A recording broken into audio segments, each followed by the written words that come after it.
What's up, ladies and gentlemen? Today we are back with another UFC prediction video. It's been a minute. I just haven't felt like doing it, but I'm back for another Pereira Ankalaev card in Las Vegas. So it takes place this Saturday.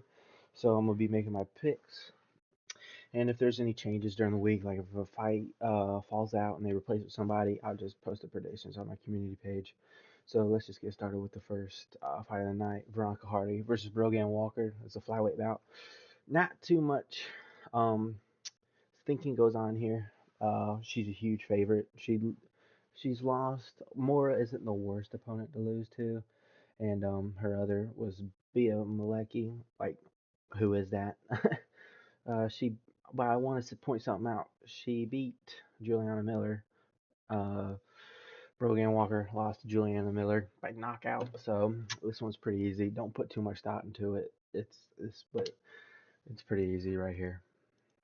Moving on, we got a great fight: Ramiz Brahimaj versus Austin Vanderford. It is a welterweight bout.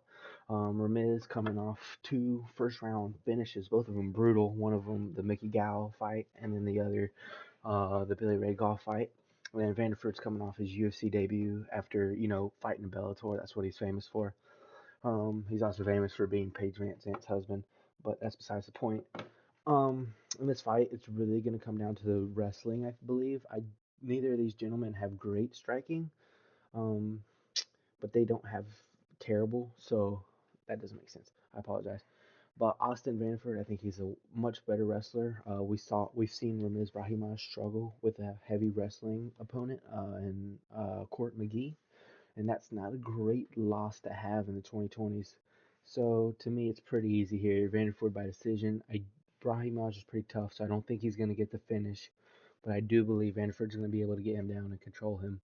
I'm feeling a 29-28 Vanderford for some reason. Anyways, moving on.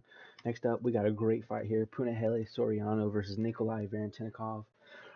Puna is coming off two victories, I believe. One of them against Miguel Baeza. He set a couple welterweight records there, and then he's coming off a first round knockout against Uros Medic. And then Nikolai Valentinnikov, he's been struggling in UFC, lost his debut fight to Danny Barlow, and then he came back and got TKO'd by Austin Vanderford, which is not a great look. But then he did come back and beat Prado, which was a very highly contested fight. I believe Prado did enough to get the job done, but the judges did not. I think Puna is gonna use his wrestling heavy in this match. His wrestling is just gonna overwhelm Nikolai. He's not gonna be able to stop anything. I think he's at the end of the day, I think it's gonna be too much. I think he's gonna get the late third round TKO. Like, I feel like there'll be a little controversy with the stoppage, but a lot of people will be like, yeah, he wasn't really fighting back. So I do believe that Punahele is better. He's younger. He's got more experience in the UFC, not regional, obviously. So yeah, give me Puna. Next up, Patchy Mix versus Jakob Wicklach. Jakob Wicklach, whatever. Wicklach he was the KSW champ, I believe, bantamweight, and then Patchy Mix was the Bellator interim uh, champion for a little bit there. Came in the UFC, very underwhelming performance against Mario Batista. Kind of just stood there, was very flat-footed.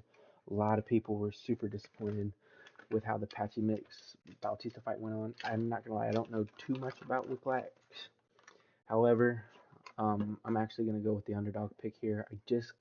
After seeing what I saw with Patchy Mix, not even shooting a takedown once, I just can't, in good faith, pick him. I would not bet on this fight though. I feel like this is a toss-up, in my opinion. So I'm going with Wicklach by decision, but I would not be surprised if Patchy can get it done. Sorry. Next up, women's bantamweight fight. Who really cares? It's either gonna go either way. I think Shashan's gonna win it. I think she's better. That's what I believe. There's no logic going here. Just pick whoever. It doesn't matter. It's a women's bantamweight fight. Nobody really care. All right. Sorry, that was kind of mean. But next up, we move on to Daniel Santos versus Jusang Yu. Daniel Santos is coming off. He's on a three-fight win streak. I believe he beat Zhang Li. Yeah, UFC 315. And besides that, he hasn't fought too much. He's solid. He trains at a shooter box with Charles Oliveira and many other great fighters. Um, Great scrap with Zhang Li. But standing across from him is another Korean fighter, Ju Yu, coming off an amazing knockout against Chika Sergey. I know that's not the best win because Sergey has lost to Welston Wilson and now Chu Jubilee. I mean, no offense, but those are not great losses to have. However, from what I've seen on the tape outside the regional scene, I know a lot of people are scared to pick Ju Yu. I do believe he's going to use his reach advantage too wisely. I do not think he's going to donut. I do not believe he's going to be able to knock out Daniel Santos. I think Jambi Jr. is going to get it done by decision. That's what I believe. See, most people think he's going to get it done by knockout. He's not. He's not. He's not. All right. Sorry, that was weird. All right, this one's going to be a little rough. Why is Gucci? I think Basharat's going to get this done by decision. I do not think Gutierrez has well enough grappling, well-rounded enough grappling to hold off Basharat from a heavy wrestling standpoint. I could see now if Gutierrez can keep this fight standing, if he can deny a couple takedowns in the first round, I do believe he's going to be able to pick Basharat apart. But I just think Fareed just got Fareed just I don't know. There's something about this fight that I think Fareed will lose once he hits the top 15. I just cannot see him losing here, personally. But anyway, we move on to the next fight. Edmund Shabazian versus Andre Muniz. Shabazian coming off, I believe he's on a 2-fight win streak right now. Uh, I think he's won the last 3 out of his 4. The only one he lost to was GM3. That's not a great loss right now. But Muniz is coming off a first round TKO loss to Ikram Askarov. He's not doing too hot. His last win was almost 2 years ago, and a lot of people thought Jun Young Park won that fight. I think Shabazian is going to be able to get this done early in the first round. I, be- I, be- sorry. He's coming off a victory against Andre Petrosky, and while he looked very lackluster, I still believe he has power and quick and speed on his side to pick apart Andre Muniz. I think he's going to be able to keep it off the ground. So please give me Edmund Shabazian first round knockout. Next up, I am riding high on Atiba Gauthier. I understand this is probably the worst opponent he's fought in the UFC, but just the skill, Atiba Gauthier is going to be a top 10 fighter for sure. Ozzy Diaz coming off of a victory against Jordan Santos after getting knocked out by Zhang Mingyang. The Mingyang win has not aged quite well. Just got his crap rocked by Johnny Walker. I believe the age and almost experience, man. Atiba's only a couple less fights than Ozzy Diaz. I see this one ending quickly. I think it's gonna be brutal, but it's gonna be over quick. Give me Atiba Gauthier by first round knockout. I believe if I had to pick like a huge favorite, like to bet on, it'd be this one. This is as sure as you can get. Anyways, moving on. We head to the main card.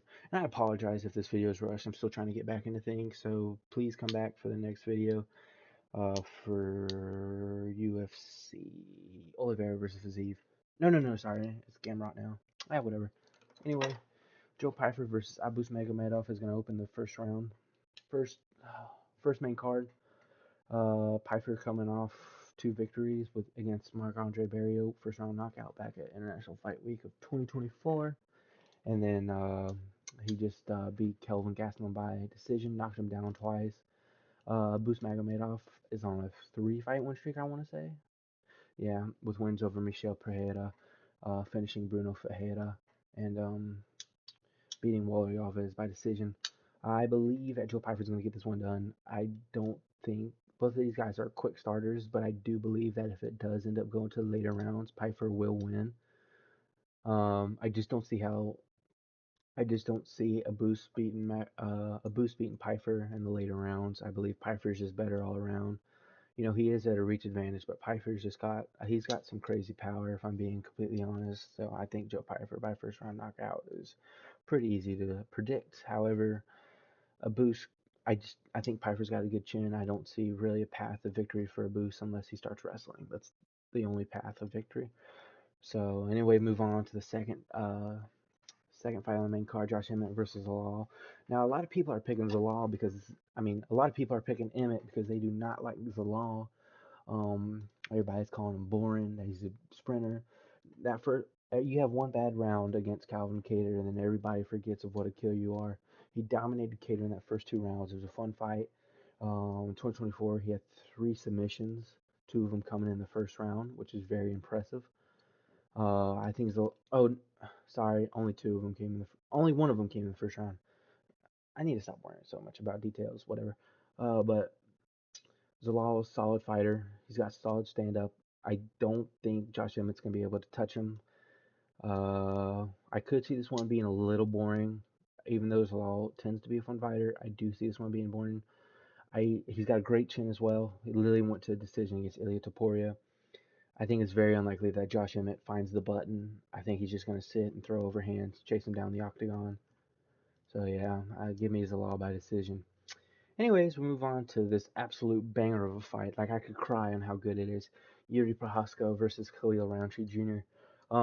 Yuri coming off victory against Jamal Hill back at 311 earlier this year, and Khalil's coming off another Jamal Hill victory, but dominating by a 5 round decision.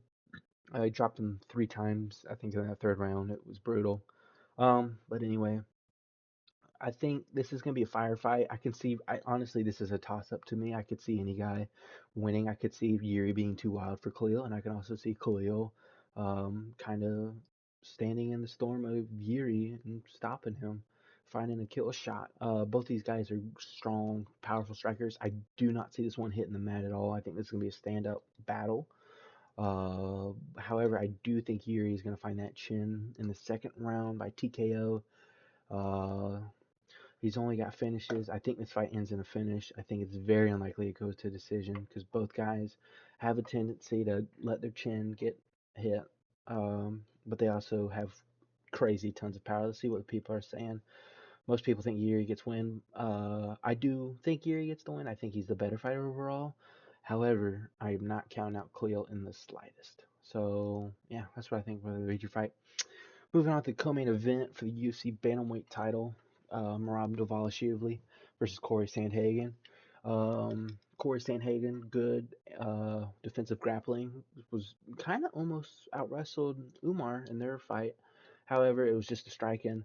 I think Corey's going to be super worried about the wrestling going in this fight, the same way he was worried about going in there with Umar. I think Merab's actually going to do very well in the feet. We saw him; he was standing and striking with Sugar O'Malley. Uh, Corey, he's coming off a TKO victory against Figgy. It was an injury, so it's not 100% like a great win, but he still beat him. I think Marab, I don't, I think Corey has good cardio. I just think Marab just that much better. I think the only person who could beat Marab right now is Umar in a rematch. That's Umar with better cardio beats Marab in the rematch. That is what I believe. So I'm not gonna overthink this one too much. I do think Corey has a chance to get the upset. I don't think he's gonna finish him. The only chance, the only chance Corey really has is a really close, tightly contested split decision. All right, we're moving on to the main event. Now, I picked Ankalaev in the first fight just because I just felt like Pereira. He's too busy. He was staying too busy. He was fighting way too often. Came in with too many injuries, a broken hand. Apparently, he was sick or something. Um, So, and a lot of people are picking Ankh, but everybody forgets that the first fight was literally 10 out of the 11, no, sorry, 10 out of the 21 uh, media officials scored the bout for Pereira. The other 10 scored it for Ankh, and then the one that didn't score it for either of them, they scored it a draw. So everybody forgets how closely contested this fight was.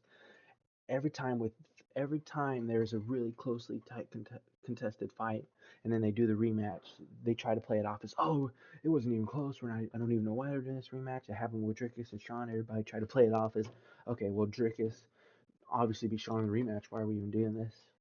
Um, I think Pereira gets it done in the rematch. I really do. I think he's gonna get done by decision. I think Onk's got a good chin. I do not think Pereira is gonna tap it. That sounds gay. Sorry. I just think Pereira.